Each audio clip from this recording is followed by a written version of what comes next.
Leo ni siku nyingine tena, nipo DHL hapa, nimeenda kutuma dozi ya mgonjwa wangu ambaye yuko Omani. Alikuwa anapitia maumivu makali sana ya kifua, kiuno pamoja na mgongo, lakini tumbo lake muda wote lilikuwa linajaa gesi na kujihisi kama vile ni mtu ambaye ana ujauzito, lakini anajisaidia choo kigumu, wakati mwingine kinatoka na damu.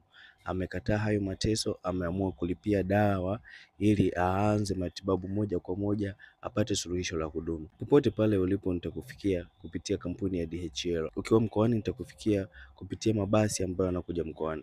Chukua namba yangu bayo nikusaidie kupona changamoto yako. Leo ni siku nyingine tena, nipo DHL hapa, nimeenda kutuma dozi ya mgonjwa wangu ambaye yuko Omani. Alikuwa anapitia maumivu makali sana ya kifua, kiuno pamoja na mgongo, lakini tumbo lake muda wote lilikuwa linajaa gesi na kujihisi kama vile ni mtu ambaye ana ujauzito, lakini anajisaidia choo kigumu, wakati mwingine kinatoka na damu.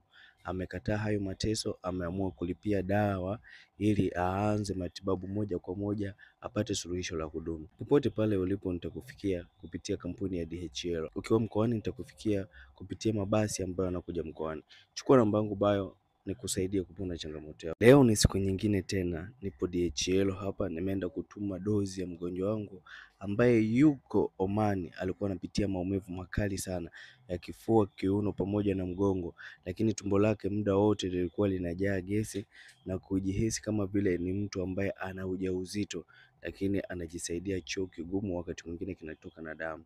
Amekataa hayo mateso, ameamua kulipia dawa ili aanze matibabu moja kwa moja, apate suluhisho la kudumu. Popote pale ulipo nitakufikia kupitia kampuni ya DHL. Ukiwa mkoani nitakufikia kupitia mabasi ambayo yanakuja mkoani. Chukua namba yangu bayo nikusaidie kupona changamoto yako.